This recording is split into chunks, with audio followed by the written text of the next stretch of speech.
नमस्कार मित्रों, मैं एसवी भारद्वाज आपका स्वागत करता हूं।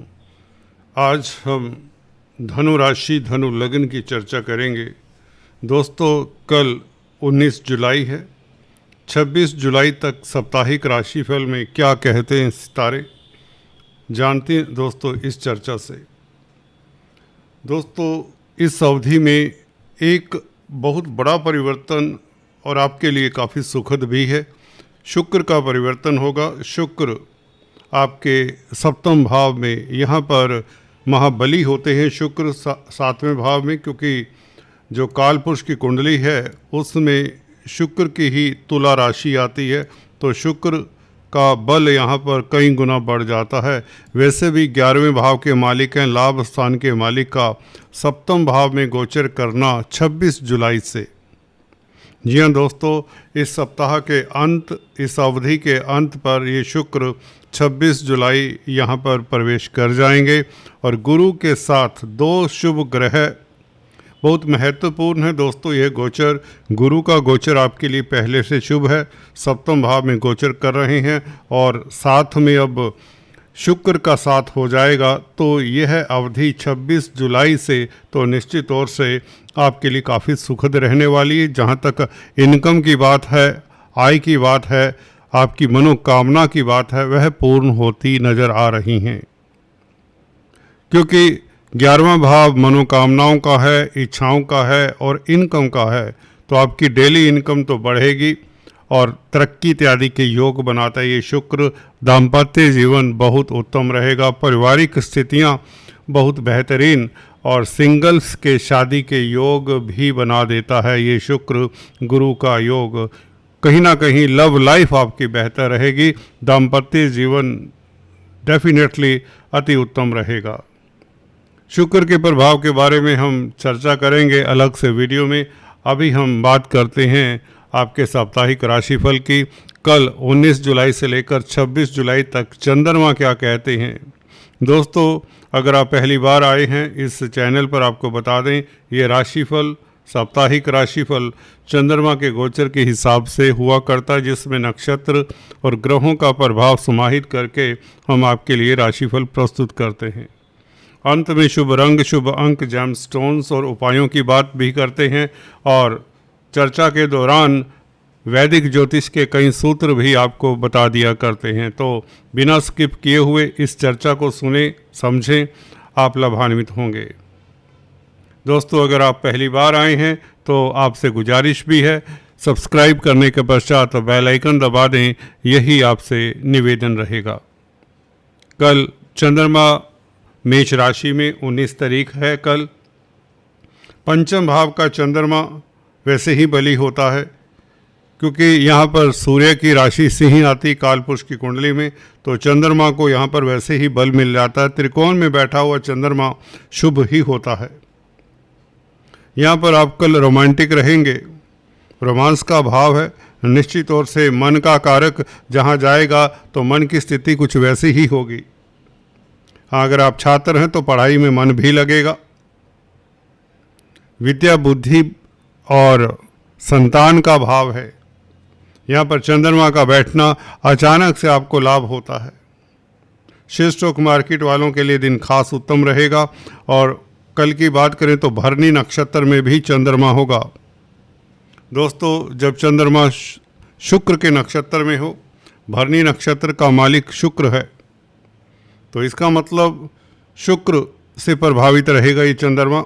शुक्र 11वें भाव के मालिक हैं, तो डेफिनेटली लाभ होने के आसार बढ़ जाते हैं, खासकर स्पेकुलेशन से। पंचम भाव क्योंकि स्पेकुलेशन का भी है। राजनीति में आपका कद बढ़ता है, पॉलिटिक्स में आपका कद बढ़ता है। आप अपने कैरियर को लेकर जो चिंतित थे उसका कोई हल मिल सकता है। भरनी नक्षत्र का ये चंद्रमा अचानक से कोई सुखद समाचार आपको दिला सकता है और शेयर बाजार वालों को अचानक से लाभ होने के योग। म्यूचुअल फंड्स में इन्वेस्ट करते हैं या कोई वायदा व्यापारी हो सकते हैं, कमोडिटी ट्रेडिंग करते हैं, डेली ट्रेडिंग करते हैं, उनके लिए 19 तारीख लाभकारी सिद्ध हो सकती है। जी हाँ दोस्तों, 19 तारीख आय के साधन बढ़ेंगे, क्योंकि 11वें भाव का मालिक है शुक्र, जो कि इनकम का भाव होता है 11वां भाव और शुक्र के नक्षत्र में, तो चंद्रमा डेफिनेटली अष्टमेश होकर पंचम भाव में बैठा है, तो कहीं ना कहीं आपको अपने पेट का भी ख्याल रखना चाहिए, स्टमक का। बाहर का खाना अवॉइड करें कल के दिन। 20-21 तारीख को चंद्रमा दोस्तों उच्च के होंगे, परंतु 6th हाउस में होंगे। एक्साल्टेड मून, मैं आपको अक्सर बताता आया हूँ, चंद्रमा छठे भाव में बहुत स्ट्रोंग होते हैं।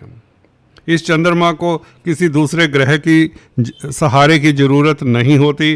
6th हाउस में बैठा हुआ चंद्रमा आपको कर्जे से निजात दिला सकता है, बैंकों से ऋण मिलने के योग बनते हैं और आप सफल कंपटीटर साबित होते हैं।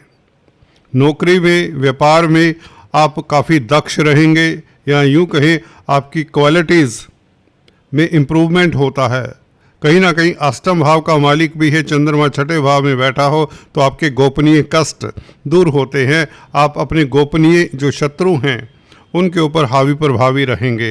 हो सकता है कुछ आपकी आदतें भी होती हैं जो इस तरह की होती, जो आपको अंदर ही अंदर खाए जाती हैं, अंदर ही अंदर परेशान करती हैं। आप अपनी इस तरह की आदतों को या नेगेटिविटी के ऊपर जीत पाने में सक्षम होंगे। कहने का मतलब आप खुश रहेंगे, जुझारू रहेंगे, पराक्रमी रहेंगे और कहीं ना कहीं 20-21 तारीख को भी अचानक से कोई सुखद समाचार मिल जाए। जी हाँ दोस्तों, आपने सही सुना, यहाँ पर शुक्र के साथ चंद्रमा होगा। शुक्र स्वग्रही हैं। 20-21 तारीख को शुक्र अभी 6th हाउस में ही होंगे और 26 तारीख को शुक्र गुरु के साथ जा मिलेंगे। तो शुक्र चंद्रमा का योग कहीं ना कहीं आपके लिए कंपटीशन से, प्रतिस्पर्धा से लाभ के योग बनाता है। सर्विस जो कर रहे हैं, जो जॉब कर रहे हैं, उनके लिए भी स्थिति अच्छी रहेगी। अगर आपको जॉब की तलाश है, खासकर भौतिक पदार्थों में, सौंदर्य प्रसाधनों में, स्त्री वर्ग से संबंधित कोई भी कामकाज करते हैं, उनकी इनकम का ग्राफ बढ़ सकता है। आप को स्त्री वर्ग का साथ मिलता हुआ नजर आता है।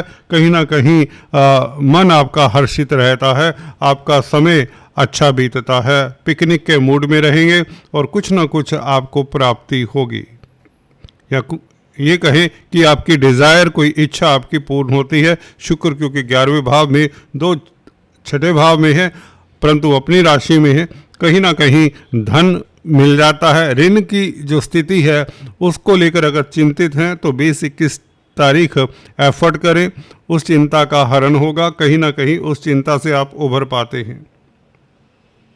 20-21 तारीख अगर हम नक्षत्रों को देखें तो 20 तारीख को चंद्रमा अपने ही नक्षत्र में होगा, रोहिणी नक्षत्र में, तो ये और भी बली हो जाता है।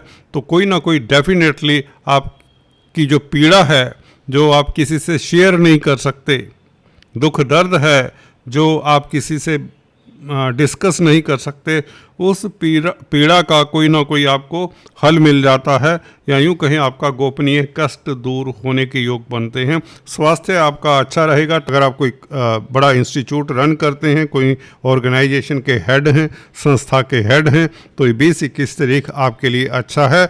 अधीनस्थ कर्मचारियों को हैंडल करने के लिए, उनकी प्रॉब्लम्स को डील करने के लिए, या अपने आप को सुचारू रूप से प्रस्तुत करने के लिए दिन बहुत अच्छा है, क्योंकि आपका कॉन्फिडेंस कमाल का रहेगा। उत्तम स्थिति है, शनि से चंद्रमा दृष्ट है, आप धीर और गंभीर रहेंगे, आप अपने काम को लेकर बहुत ज़्यादा सीरियस रहेंगे। अच्छी बात है। 20-21 तारीख लाभकारी रहेगा आपके लिए, क्योंकि 20 तारीख को खासकर चंद्रमा अपने नक्षत्र में है, तो ये और भी बली हो जाता है, वैसे भी उच्च का है। 22-23 तारीख गज केसरी योग, दोस्तों ये कमाल होता है, ये कमाल की स्थिति हो जाती है। चंद्रमा गुरु के साथ हो तो डेफिनेटली आपकी प्रतिष्ठा बढ़ती है, दाम्पत्य जीवन सुखद रहता है, प्रियतम प्रेयसी के संग आपका समय अच्छा बीतता है, लव लाइफ बेहतर होती है, रोज़मर्रा की आमदन, डेली इनकम का ग्राफ भी बढ़ता है। दोस्तों व्यापार में कोई सुखद समाचार आपको मिल सकता है, व्यापारिक गतिविधियां आपके लिए अच्छी रहेंगी 22-23 तारीख को। घर परिवार में आपका अच्छा क्वालिटी टाइम बीतेगा। कुल मिलाकर ये गुरु और चंद्र का योग कहीं ना कहीं से आपका मान सम्मान बढ़ता है, समाज में आप उच्च पद प्रतिष्ठित व्यक्तियों में शुमार होते हैं, आपका स्टेटस बढ़ता है, आप अच्छे वक्ता प्रवक्ता गाइड साबित होते हैं, अच्छे सलाहकार साबित होते हैं। और अगर आप एजुकेशन से रिलेटेड कोई कामकाज कर रहे हैं, किसी तरह की ट्रेनिंग ले रहे हैं या ट्रेनर हैं, खुद गाइड हैं, तो आपकी इनकम का ग्राफ भी बढ़ता है। कोई ना कोई सुखद समाचार मिलने के योग बनते। 24-25 तारीख सूर्य के साथ 24 तारीख की अमावस होगी दोस्तों, अष्टम चंद्रमा परंतु अपनी राशि का है, और बुध के साथ भी होगा, बुध आदित्य राजयोग भी है दोस्तों।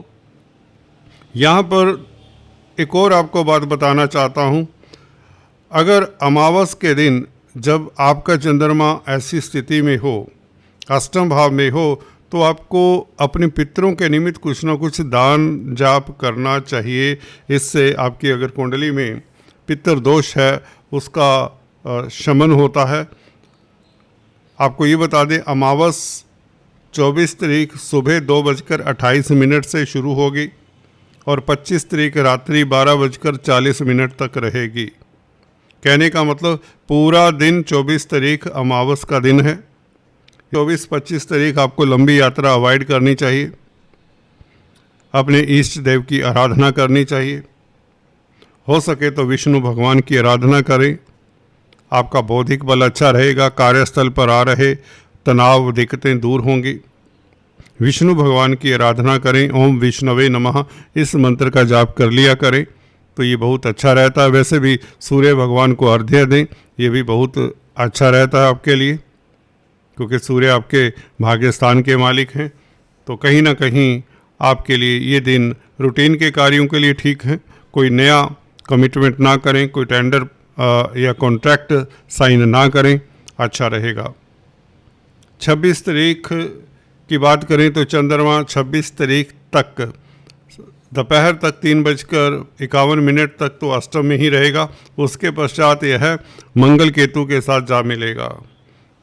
जी हाँ दोस्तों, 26 तारीख शुक्र का परिवर्तन भी है और भाग्य स्थान में चंद्रमा, डेफिनेटली मंगल के साथ चंद्रमा हो तो ये चंद्र मंगल योग लक्ष्मी योग कहलाता है। कहीं ना कहीं से भाग्य के कारण धन आने के योग बनते हैं। विदेशों से संबंधित कामकाज से आपको लाभ होता है। हालांकि 26 तारीख केतु के साथ भी चंद्रमा होंगे।